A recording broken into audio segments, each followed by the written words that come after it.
Bendiciones del Altísimo a todos los que nos escuchan por los diferentes medios, ahora que estamos saliendo al mundo entero, desde el lugar de tu casa, de tu trabajo, donde te encuentres. Reciban un saludo cristiano de la Universidad de Teología Internacional de la Florida, que ahora mismo nosotros estamos fungiendo aquí en Nicaragua, ofreciendo esta maestría en métodos de interpretación bíblica. Esperamos que esta enseñanza sirva para consolidar los diferentes ministerios a que Dios nos ha llamado, y en los diferentes lugares donde estés trabajando, ya sea en una iglesia, en un ministerio, lo que Dios te haya puesto a hacer. Es tan importante hablar de los métodos, porque el método tiene que ver con el camino hacia llegar a cumplir el objetivo. Y cuando hablamos de objetivo, estamos hablando que es la interpretación de los textos bíblicos. Cuando hablamos entonces de métodos de interpretación bíblica, es lo que nosotros vamos a utilizar para poder tomar los textos. Es tan importante que cada vez que vayas a enseñar, cada vez que vayas a predicar, vayas a dar una conferencia, tengas muy presente que hay tres cosas que se deben de manejar. Una es el estudio del texto, que es importante, lo que el texto dice. A este texto lo tenemos que tomar tal como está en la Biblia, lo que Dios lo dejó. Como Dios es el autor, no podemos entonces nosotros tener una interpretación antojadiza, porque si yo voy a poner lo que yo creo, me estoy saliendo de lo que es la interpretación del autor infinito que es nuestro Dios. Entonces, exégesis tiene que ver con extraer del texto. Tendríamos que decir que es la exégesis, ¿verdad? Significa explicación, significa también interpretación, y explicar es exponer, y exponer es un relato de lo que Dios ha dado en su palabra. Recordemos que cuando estamos hablando del texto, tenemos que ir al texto, pero también, además del texto, tenemos que hacer también un examen minucioso de lo que es la teología que se ofrece, porque si es la revelación divina, obviamente tenemos que estudiar también la teología como tal. Entonces, en la teología tenemos que examinar esa revelación como Dios le ha entregado. La palabra teoneusto, por ejemplo, del griego, significa soplada de Dios, viene del interior de Dios, y como viene del interior de Dios, nosotros necesitamos el Espíritu Santo. Si el Espíritu Santo no es nuestro guía, vamos a fallar en este intento. Por mucha enseñanza académica que tengamos, podremos tener si no tenemos un método correcto de interpretación bíblica, vamos a llegar a resultados equivocados también. Entonces, la exégesis tiene que ver con extraer el texto bíblico, tal como Dios lo dejó, tal como la revelación lo puso. No voy a decir cosas mías en opinión personal, sino que voy a usar lo que es la alianza del Espíritu Santo, y voy a usar también lo que es el método correcto. Usar los métodos que no tengo que imponérselo, sino donde veo la necesidad. Por ejemplo, una exégesis es como que alguien, voy a poner hipotéticamente, una persona que tiene que hacer, por ejemplo, un carpintero, y tiene una caja de herramientas, para poder darle forma según lo que está planteado, va a tener que saber cuándo usar cepillo, formón, todo lo que está en esa caja de herramientas. Entonces, para que yo tenga una verdadera interpretación, una explicación del texto, el relato que Dios nos ha dejado, tengo que ir entonces a toda la alianza del Espíritu Santo e ir al método correcto, que el método mismo Dios me va a guiar. Ahora, recordemos que Dios es un Dios de orden, no es un Dios de confusión. Mientras nosotros estemos apegados al exégesis, que es traer del texto, ¿verdad?, Dios nos va a guiar a la verdadera interpretación, al verdadero sentido, cómo la escribió, cómo la dejó, y que esa es la enseñanza que nosotros tenemos que dar. Entonces, la exégesis es traer del texto bíblico. Tendríamos que recordar, ¿verdad?, que vamos a tocar también en esta clase tanto lo que es el Antiguo Testamento, que está escrito en hebreo. Vamos a tocar el Nuevo Testamento, y cuando hablamos del Antiguo Testamento estamos hablando que hay porciones del Antiguo Testamento que están en arameo también. Entonces, todo eso son particularidades exactamente de la exégesis bíblica. Amén. Tenemos que hacerlo, Pastor Tirso, porque vamos a ver los textos que están ahí. Claro. Entonces tenemos que extraer otra vez el exégesis, ¿verdad?, para que yo y todos los que estamos estudiando podamos ver que no hay ningún problema en el texto, que él mismo nos está diciendo cómo debe ser observado. Dentro de esta transmisión entonces vamos a tocar todos los tipos, ¿verdad?, de herramientas que tengamos a disposición, historias de la experiencia vida y fe del pueblo de Israel. ¿Por qué? Porque realmente de ahí es donde nace. Hay muchas personas que no les gusta hablar de estos temas, pero Israel es el pueblo de Dios definitivamente. Israel prácticamente es la historia de ese pueblo, que su constructor es el Dios mismo. Nadie tiene, ningún pueblo tiene esa particularidad de que su historia fue construida por el mismo Dios. Pastor, dice en muchos pasajes textos, dice el Dios de Abraham, el Dios de Isaac, el Dios de Jacob, y nos está diciendo entonces que cada vez que ellos hablan sobre su historia, está hablando de un Dios que prácticamente construye su historia. Es correcto. Entonces, así es, ¿verdad, Pastor Tirso? Las herramientas, Pastor Tirso, que podemos utilizar, ¿cuáles pueden ser sugeridas? Bueno, como vamos a trabajar la exégesis bíblica, ¿cómo la vamos a hacer? Bueno, con las herramientas adecuadas. Sí. La edición de textos originales, buenas traducciones de los textos originales, diccionarios, concordancias, una sinopsis. Los métodos que vamos a utilizar en el transcurso de la clase va a ser histórico y crítico. Correcto. Una semiótica.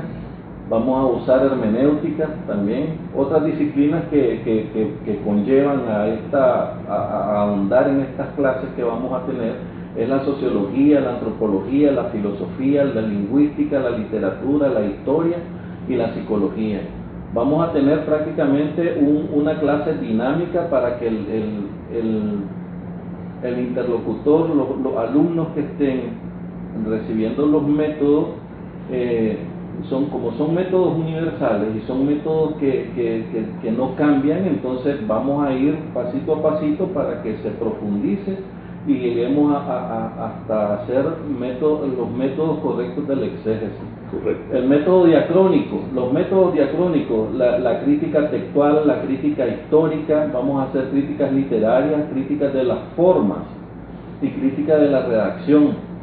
Así como los métodos también que vamos a ver son métodos sincrónicos, que son análisis estructural de cada uno de los testamentos, ¿verdad? Sí. El análisis narrativo, la crítica literaria, crítica de las formas y la semiótica.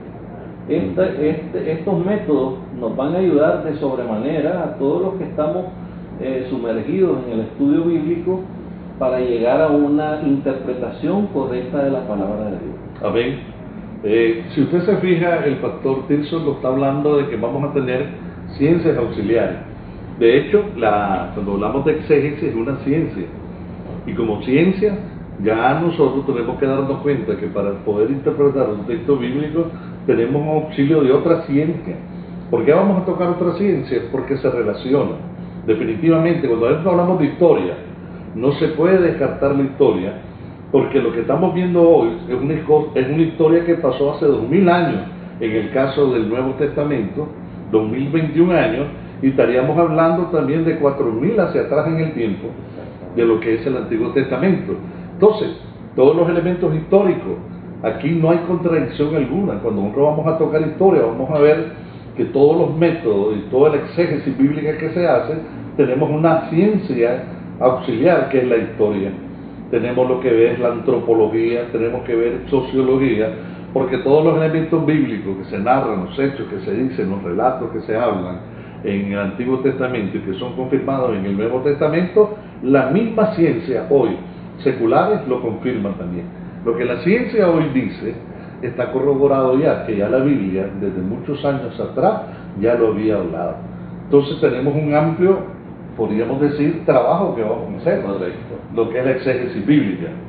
Bien, podemos seguir viendo algo más. Las herramientas que por lo general los exegetas deben de prácticamente de enfocarse en tener las mejores herramientas para ahondar y profundizar en los contextos, en los textos bíblicos originales, y es de gran ayuda las herramientas como la Biblia hebraica. Sí. La edición una de las que más nos encanta, ¿no? Bueno, por lo menos nosotros hemos estado, nos encanta un tipo de Biblia que es la edición preparada por Rudolf Kittel. Sí. Es muy buena para la sociedad, son de la Sociedad Bíblica de Gutenberg. Esta herramienta es tan poderosa que, bueno, está bastante acertada, Muy apego, está bien apegada al texto antiguo. Sí. Entonces, el otro método, la otra herramienta que es muy enriquecedora es el Novus Testamentus Graex. Esta herramienta es muy buena porque prácticamente está escrito el Nuevo Testamento, está escrito en griego, Sí. y casi de literal. O sea que la traducción literal bastante. Nos ayuda mucho en ese sentido, Claro, ¿verdad? Exactamente. Entonces, es muy bueno. Correcto. Ustedes están viendo que Biblia hebraica, ¿verdad?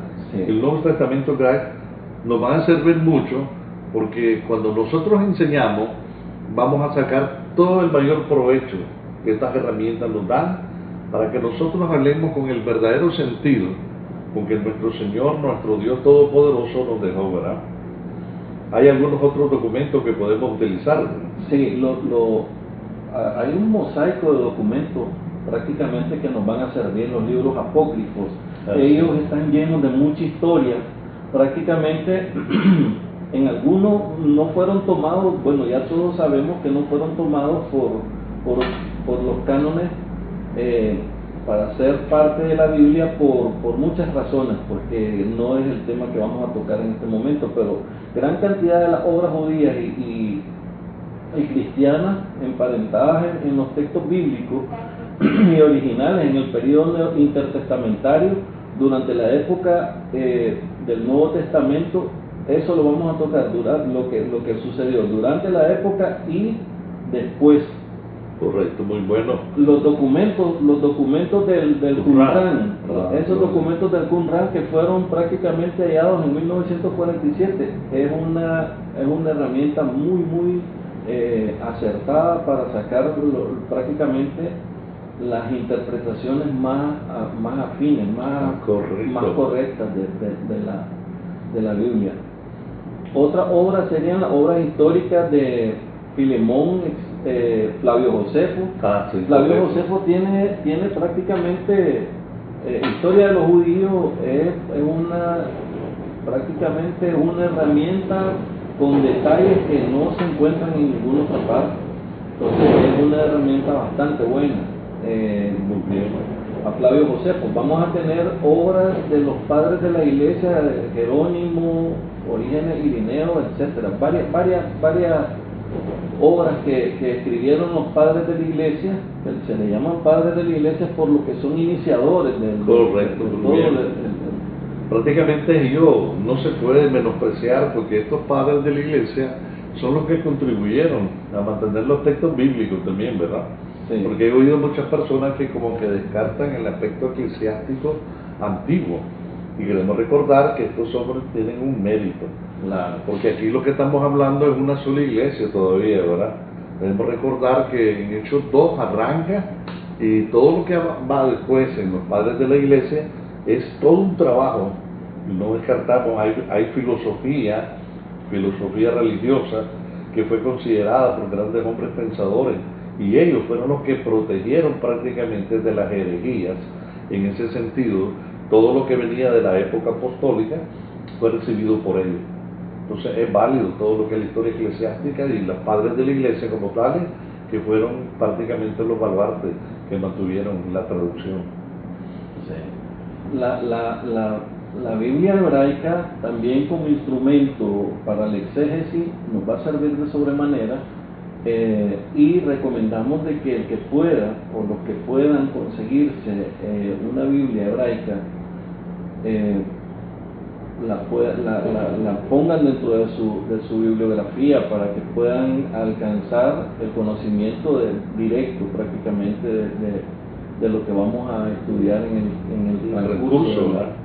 Sí, es considerada también este instrumento, lo consideran tanto por judíos como por cristianos como una de las más fiables líneas para conseguir la información todo lo que es terminología cristiana. Es correcto, y por lo que fueron escritos en hebreo y arameo, que son los dos idiomas más de la época. Muy ¿no? bien. La Tanakh en la terminología judía, el Antiguo Testamento en la terminología cristiana. A ver, sí. Sí, entonces estamos prácticamente buscando las herramientas que más nos pueden servir para hacer una exégesis correcta, una exégesis bastante acertada, y la Biblia hebraica no nos puede faltar en el menú de lo que vamos a entrar en este caminar de este inicio, podríamos decir, ¿verdad, Pastor? Sí. Si me permite, Pastor Tirso, quisiera hablar algo de los padres de la iglesia, porque he escuchado algunas predicaciones en el internet que como que se descarta el trabajo de los padres de la iglesia, y podemos decir que se le llama padres de la iglesia a este grupo que son escritores bíblicos, son parte de lo que llamamos nosotros comunidad eclesiástica, de los primeros siglos del cristianismo. Por eso hablaba yo que la época apostólica, una vez que se termina la época apostólica o el periodo apostólico, se hacía una necesidad urgente que hubieran personas que estuvieran protegiendo, ¿verdad?, todas las enseñanzas que ya con la muerte de los apóstoles se hacía necesario que hubiera hombres que podemos decir preparados en las áreas de filosofía religiosa, que protegieran toda esta documentación que quedaron en manos de ellos en los primeros siglos del cristianismo. Prácticamente podemos decir que los padres de la iglesia fueron los que tomaron el conjunto doctrinal fundamental de la fe y de la ortodoxia de la iglesia.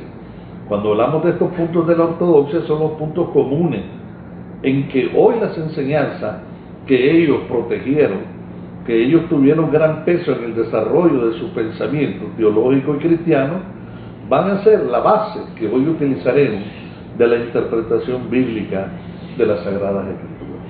Entonces, un llamado, ¿verdad?, que cuando nos toque ver los padres de la iglesia, pues hay que ponerle también en mente y valorar el trabajo que estuvieron haciendo los padres de la iglesia, y que se recoge como un gran aporte entre lo que es, podríamos, la comunidad eclesial del primer siglo.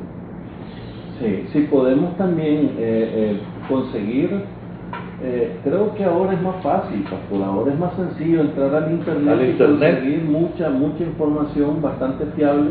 Lo que hay que tener es la guía, porque hay información también que nos puede desviar. Es correcto, sí. Si no tenemos el fundamento correcto, podemos caer en muchos errores. Es correcto, sí.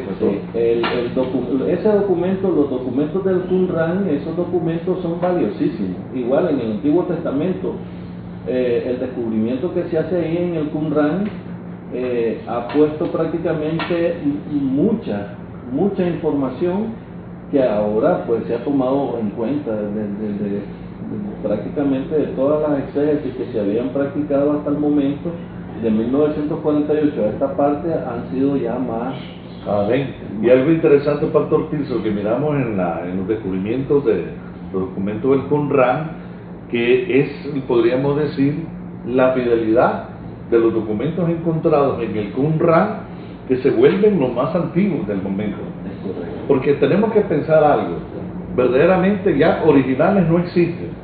Cada vez que había incursiones en Israel, pues destruían con toda la documentación original, pero se lograron preservar copias más antiguas que fueron preservadas. Sí. Ese documento del Qumran nos habla que es lo más precioso de antigüedad que se encuentra, y que eso nos dice y nos testifica frente a nosotros de este tiempo que estamos viviendo la veracidad de la Biblia, que todo lo que la Biblia dice es verdad, es real. Así es. Muy bien. Esas cuevas del Qumran, bueno, están en un lugar tan difícil de acceder ahí, que yo no sé cómo pudo haber entrado alguien. Tuvo que haber sido el mismo Dios que lo lleva, porque es increíble cómo se miran en los gráficos, qué increíble, digo, cómo llegó hasta allí alguien y depositar Claro, correcto. es maravilloso. Todo esto, ese Nuevo Testamento Grace, en él nosotros encontramos prácticamente la influencia. Recuerda que el hebreo en algún momento iba perdiendo Correcto. el uso, y después entró el griego, entraron los griegos, hicieron una fusión, y después ya el Nuevo Testamento prácticamente ya el hebreo se había perdido, correcto. casi su totalidad. Es correcto, nosotros estamos viendo que prácticamente no existe mucha información cuando el hebreo deja ya como una lengua, pues prácticamente no es una lengua romance, sino que deja de ser como tal, y entonces teníamos que buscar algo que estuviera más asociado con el español, directamente en la traducción traerlo a las comunidades, obviamente comunidades cristianas que son alcanzadas, y qué mejor que uno de los imperios que estaba extendiéndose en ese entonces era el griego, y el griego koiné, ¿verdad?, que se conoce como el griego común y popular, es que se va a escribir el Nuevo Testamento. Entonces aquí nosotros tenemos que desde el siglo IV ya, ¿verdad?, ya tenemos ya mucha información, ¿verdad?, inclusive desde antes de Cristo ya tenemos mucha documentación del griego, que ya podemos seguirla con mayor facilidad hasta donde el hebreo nos permitió. Pero ahora nosotros con este Nuevo Testamento podemos ver, estudiar, analizar todos esos manuscritos que se consideraban y que se consideran que estas copias que fueron tomadas vienen de los originales y que están de acuerdo, armonizan con toda la escritura que hoy tenemos en nuestras manos. Todos los resultados de estas investigaciones se conoce ahora en los Nuevos Testamentos griegos, que es lo que tenemos a la vez. Y prácticamente estos Nuevos Testamentos, todos los críticos de la actualidad tienen como herramienta estos escritos que son prácticamente la esencia pura de la historia. Bien, que están diciendo, pastor, eso quisiera aprovechar, porque hay gente que menosprecia el griego también. Hay gente que solo se ve al hebreo como el idioma con que el Señor se manifestó, y obviamente así es y lo reconocemos, pero también reconocemos que la Septuaginta, debemos recordar, en el 250 antes de Cristo, ya fue el primer intento que se hizo para traer todo lo que era la Biblia hebraica a un conocimiento griego. ¿Por qué razón? Por las cantidades de gente que estaban ya viviendo fuera del imperio. Debemos recordar que la diáspora, muchos judíos se desplazaron fuera del imperio y que aún ya no conocían la historia, no conocían el pensamiento hebraico, y había alguna manera, pastor, de trasladar ese conocimiento. ¿Y cómo es? La herramienta que Dios va a tomar en ese momento va a ser el griego, porque los griegos fueron el imperio que prácticamente su valor literario tan rico, y habían ya condiciones que podemos decir que ya los griegos habían alcanzado, que podían facilitar para la expansión del Evangelio de Jesucristo. Entonces no podemos nosotros decir, bueno, el hebreo es el único que tiene valor. No, el griego cumple con una labor tremenda. Gálatas 4:4 dice que envió a su Hijo. Este es el tiempo maravilloso en que el texto ahora lo vamos a tomar en el griego, y vamos a ver que no existe ninguna contradicción entre las escrituras hebraicas con el griego. Lo que está haciendo ahora el griego es la confirmación de todo lo que estaba en el Antiguo Testamento. Entonces es una compilación, podemos ver como una compilación final que es completa, que no tiene que añadírsele nada, porque en ella está todo el cumplimiento de las Sagradas Escrituras. Claro. Ahora hay cosas muy bonitas que vamos a ir viendo en el camino, como decir en Hebreos 4:4,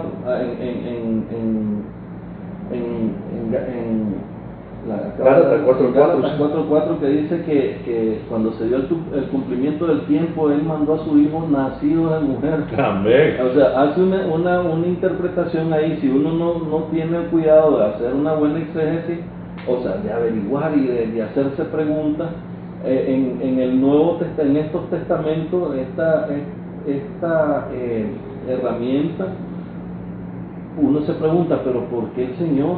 ¿Por qué Dios dice un nacimiento? O sea, ¿por qué dice cuando se dio el cumplimiento del tiempo, Él envió a su Hijo nacido de mujer, si no puede nacer de un hombre? Sí, entonces, pero hay cosas que el escritor tiene guardaditas ahí para que el que le da curiosidad de entrar y investigar la Biblia, hacer investigaciones exegéticas aquí, va a descubrir un mundo de conocimiento. Esas cositas, esos tips que Dios mismo pone, ustedes pueden verlo en toda la Biblia, en toda la palabra de Dios. Ustedes van a ver, con estas herramientas van a empezar a ver cosas maravillosas. El por qué el Señor habla y casi se pareciera como que fuera redundante, Sí. como que Él dice, alguien que es nacido de mujer no puede nacer de un hombre. Sí, es importante que toques esto, pastor, porque podríamos añadir aquí que la misma historia entra en una maduración, y Dios, que es el que construye, porque hay gente que piensa que Dios hizo este mundo y que lo sujetó a leyes y que lo abandona. No, Él está presente en la historia de los tiempos.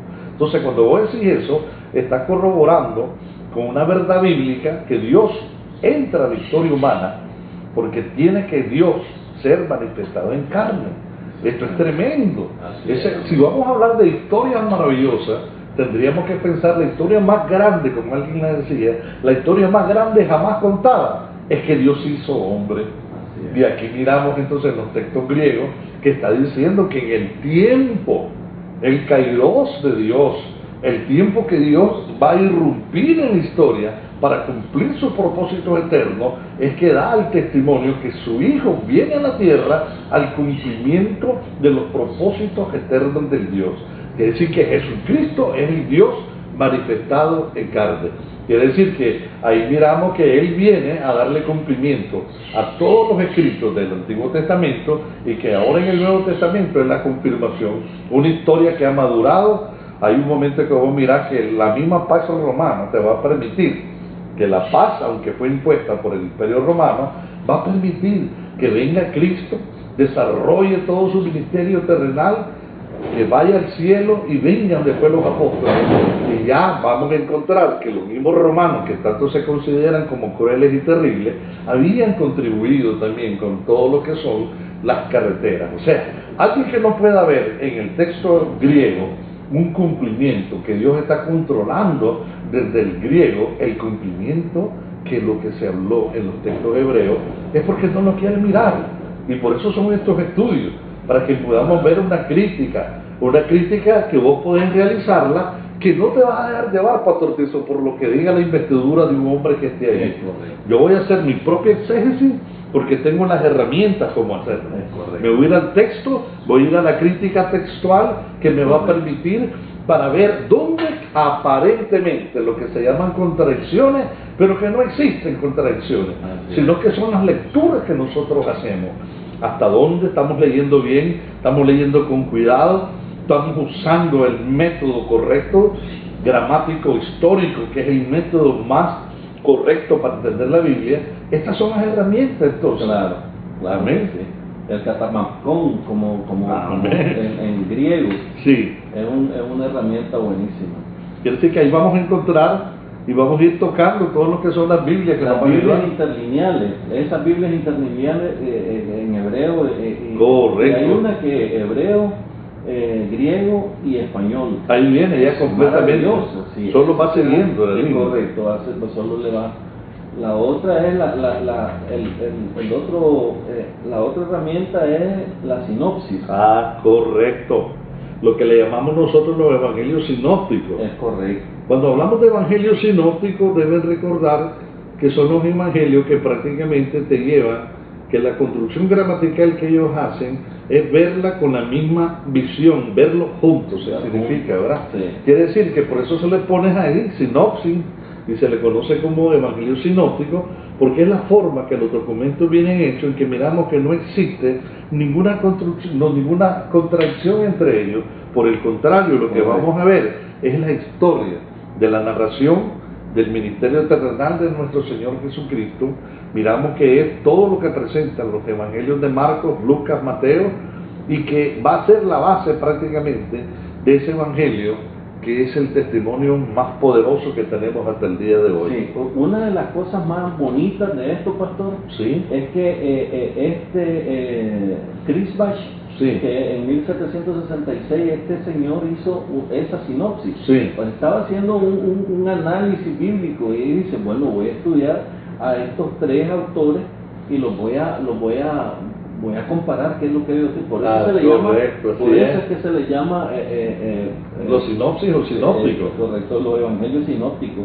Porque con estas mismas herramientas de las que estamos hablando y las que queremos poner en tu escritorio, así es.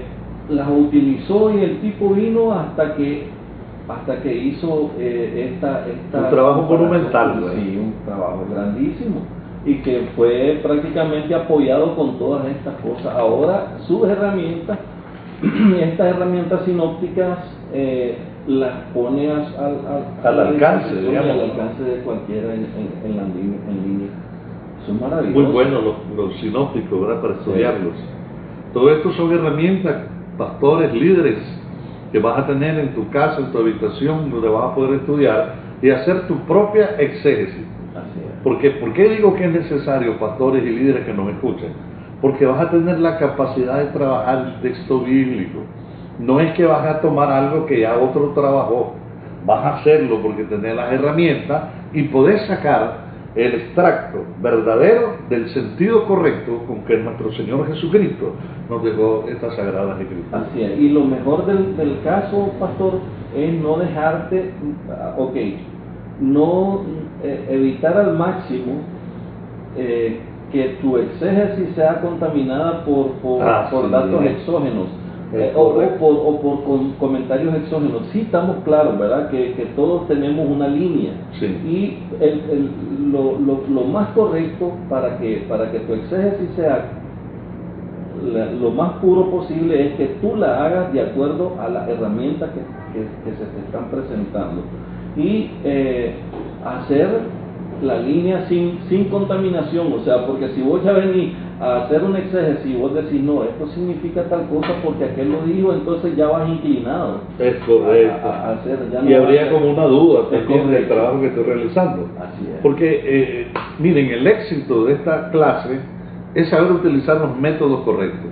O sea, si Dios te da su Espíritu Santo y te da el método para que puedas hacer tu exégesis, aquí la responsabilidad es propia de cada quien. Claro. ¿Cuál es mi responsabilidad frente a la Escritura? Leerla, escudriñarla y hacerme partícipe de todas aquellas herramientas que me van a permitir hacer mi propia exégesis bíblica para que nadie me dé algo que no es bíblico, como dice el pastor.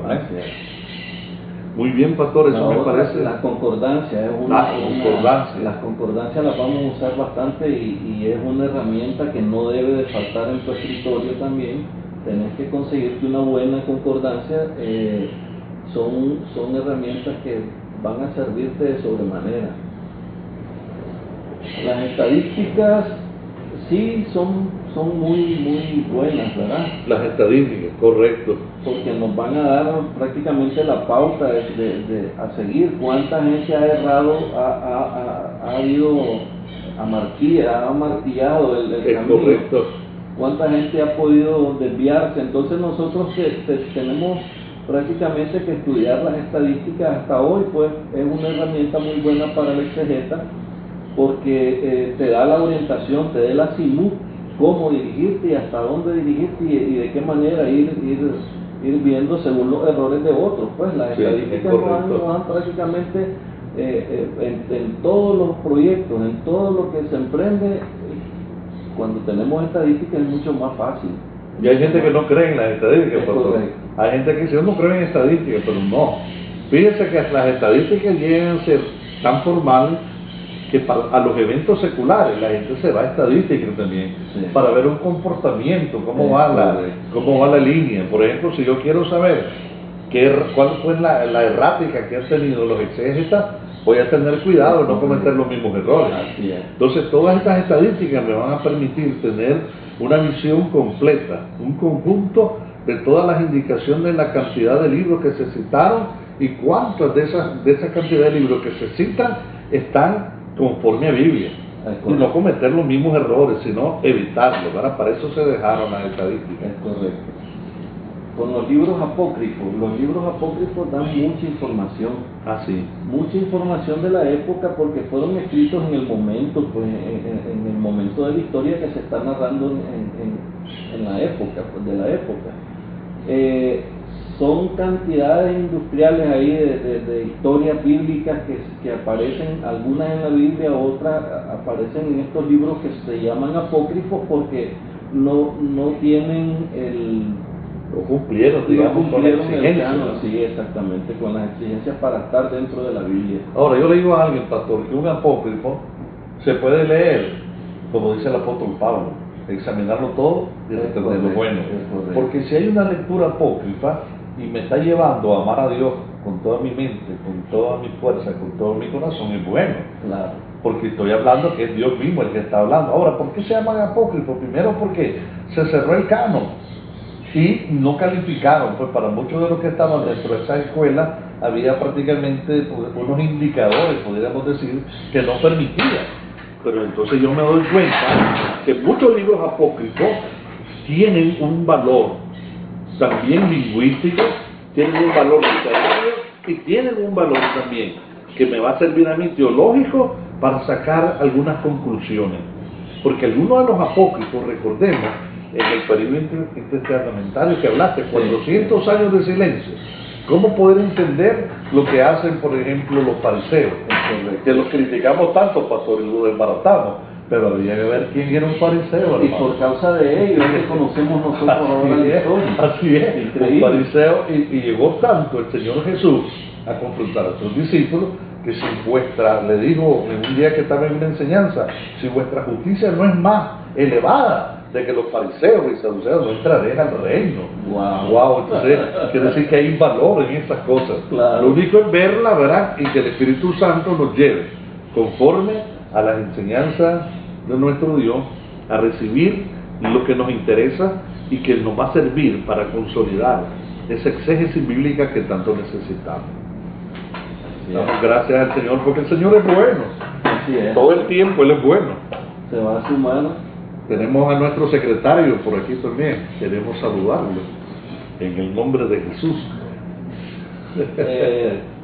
Bueno, con esto de los libros apócrifos es hay mucha enseñanza muy buena. Lo que pasa es que también hay cosas que fueron tomadas, que fueron prácticamente, las escribió tan literal. Hay cosas que se escribieron quisieron poner un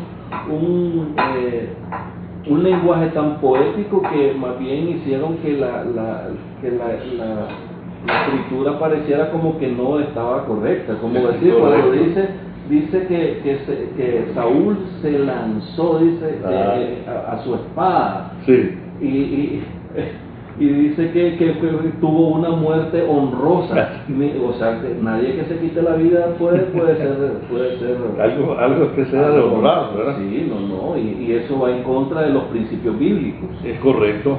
Entonces ahí donde hablábamos, pastor, que podemos ver los apócrifos, pero podemos verlos también con cuidado, examinando el Espíritu Santo que nos lleva y la metodología, los métodos correctos para examinar el texto bíblico nos van a llevar a tomar lo que es correcto de él, aquello que nos va a servir para tener provecho en el crecimiento espiritual, tanto personal como de las personas que están escuchándonos, ya sean los miembros de nuestra iglesia o liderazgo, ¿verdad? Gracias. Hay un cafecito para ir pasando mucho mejor. Es correcto. Entonces, los apócrifos, me parece, pastor, que tienen su valor, ¿verdad? No hay que descartarlo como mucha gente que los descarta, ¿verdad? Los apócrifos que fueron escritos en el Antiguo Testamento, pastor, son las cartas de Aristeas, los libros de los jubileos, las antigüedades bíblicas, vida de Adán y Eva, paralípomes de Jeremías, apócrifos de Jeremías sobre la cautividad, ¿no? Sobre la cautividad, correcto. Babilonia, tercera de Esdras, tercera de Macabeos, la vida de los profetas, libro primero de Enoc, o Enoc etiopíaco, es cierto, libro de los secretos de Enoc, el libro de Hebreos de Enoc, están los fragmentos de arameo de Enoc, el testimonio, el testamento de los 12 patriarcas, también está el testamento de Job, el testamento de Moisés, y el testamento de Isaac, el de Jacob, el de Salomón, el testamento de Adán y el testamento de Abraham. ¿Cuánta literatura, verdad? Un montón de literatura, Yo digo, pero buenísimo. ¿cuántas personas han leído estos libros? Hay gente que ni siquiera sabe que existen. Entonces, por lo mismo, porque se ha hecho un trabajo de destrucción, ¿verdad?, de los apócrifos, Sí, cuando sí. no lo hemos visto el verdadero valor, recursos literarios. Mira, porque yo pienso algo, ¿verdad? Esto lo digo que yo lo pienso. Si Jeremías es un profeta y hay documentación de Jeremías era un profeta de Dios. Claro. Por lo tanto, se ha escrito, dice la gente, se escribió, pues están los documentos que deberían estar, pero recordemos algo, que muchos de los descubrimientos de esta literatura apócrifa se descubrió posterior al cierre del canon. No era cosa que no valía. Ya el canon se cerró, ya no se podía meter más documentos. Así es. Pero ahí están viendo solo de Jeremías, ¿cuánto? Sí, de Jeremías prácticamente está hablando de, dice, ¿Cuántos documentos podemos hablar en el Antiguo Testamento? ¿Verdad? Porque yo miré que me hablabas de libros secretos de Enoc, dijiste, Sí. ¿verdad? Sí. Paralipómenos de Jeremías. Eso es lo que te iba a decir. Apócrifos de Jeremías sobre la cautividad. Entonces, estos documentos, estoy seguro que hay muchas personas que ni siquiera saben de qué trata. Y yo creo que si vos examinas un documento, el documento que está ahí tiene que tener un valor literario en crecimiento de las personas que lo leemos para llevarnos a Dios también. Entonces, no verlo como documento que no tiene ningún uso, sino que tiene su valor, recurso literario, recurso histórico, y hay una enseñanza también. Claro. Que ya no estén en el canon, bueno, eso lo respetamos por la gente que estuvo dedicada a esa labor. Ahí están los libros apócrifos también del Nuevo Testamento. Nosotros pensábamos que solo eran 8 Sí, pero no, siempre se habla de eso. Hay cualquier cantidad de libros apócrifos. En el Nuevo Testamento tenemos los apócrifos de la Natividad y de la Infancia, el protoevangelio de Santiago, el evangelio de Pseudo-Mateo, libro sobre la Natividad de María, extractos del libro sobre la infancia del Salvador. Imagínate. Está el evangelio pseudo de Tomás, el evangelio árabe de la infancia de Jesús. Imagínate, sí. Historia de José el carpintero, el evangelio del arameo, evangelio armenio de la infancia de Jesús. Amado, Y dentro de estos libros hay una serie de cosas también, están los apócrifos de la pasión y de la resurrección. Imagínate, siervo, esos documentos. Sí. Estaba escuchando una red que acaban de lanzar, de que hay gente que me dice, yo no sabía, dice, que los eventos de la crucifixión, hay una narración que hace, dice el apóstol Pedro, sobre qué fue lo que pasó realmente en el mismo momento de eso. Entonces sí existe, lo que pasa es que ya no alcanzaron dentro del canon. Pero ahí está una narración preciosa. Ahí te habla que la guardia fue testigo de la resurrección del Señor y que prácticamente lo compraron, pero pues, ellos mismos vieron y estuvieron presentes a la hora que fue removida la piedra en el Santo Sepulcro. Entonces, todo lo que hicieron fue ¿cómo podríamos hacer? Un montaje, ¿verdad? Los fariseos y saduceos, para que no se le diera la gloria al Señor. Pero esos documentos fueron preservados y los apócrifos nos hablan sobre esos elementos que para muchos están desconocidos. ¿Qué fue lo que pasó en los evangelios de Pedro? Sí, ¿Qué pasó en los evangelios de Bartolomé? Entonces, aquí hay mucha historia bíblica que podemos conocer. Cartas del Señor, cartas que hizo, cartas, bueno, vamos a ir tocándonos poco a poco, vayamos desarrollando.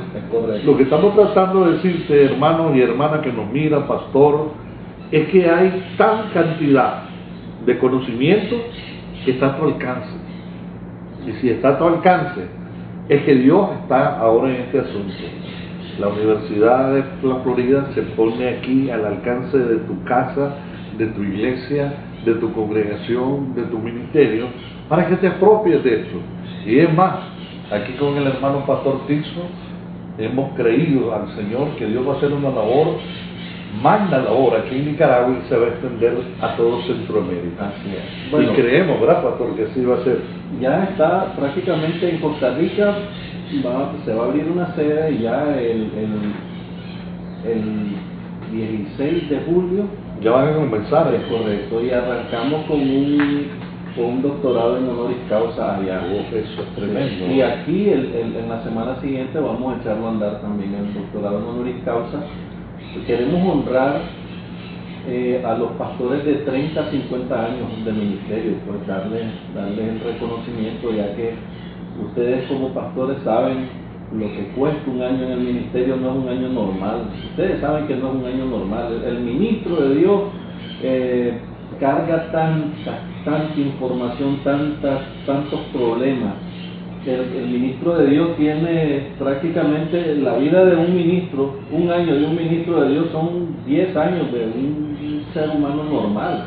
Sí. Pues cargamos los problemas de tanta gente, porque la palabra lo dice también. Dice que al pastor le van a pedir cuenta por la oveja que se le entregó. Entonces, prácticamente estamos viendo, no podemos dejar pasar pues 50 años de ministerio en alguien que increíblemente pues ha sido el trabajo que ha realizado. Imagínense. Hay muchos que entregaron su vida, inclusive. Correcto. Entonces la universidad está dedicada prácticamente también a honrar a los que honra merecen. Amén. Entonces puede ser que ahorita haya mucha gente también en Nicaragua que le vamos a hacer la visita, ¿verdad? Personal. Claro. Porque vamos a andar por todos los lugares, hasta los últimos lugares del recóndito de nuestro país, para poder llevar esta oportunidad a esos pastores, ¿verdad? Y reconocerles su trabajo, porque Dios honra a los que le honran. Entonces, esto en síntesis, ¿verdad? Son los métodos que solamente te lo hemos mencionado. Lo que pasa es que a partir después de mencionarte los métodos, porque la clase de eso se trata, clave de interpretación, donde vamos a usar los métodos bíblicos, pero después viene un desarrollo completo, que sería cómo vamos a utilizar este material, que es donde necesita estar con nosotros, ¿verdad? Porque habrá momentos que vamos a utilizar Biblia, vamos a utilizar pizarra, vamos a coger un texto bíblico completo y vamos a hacerlo de una manera hermenéutica y exegéticamente sacar palabra por palabra todo lo que dice en el texto. O sea, para que tengan la oportunidad de predicar con tanta seguridad que lo que estás haciendo es porque es el verdadero sentido que el Señor dejó esa escritura tal como está escrita. Y como dice el pastor Tirso, no son interpretaciones de otras personas, sino que lo vamos a hacer y que tú mismo te impregnes de aprender esto, porque vas a tener una seguridad que no existe alteración del texto bíblico.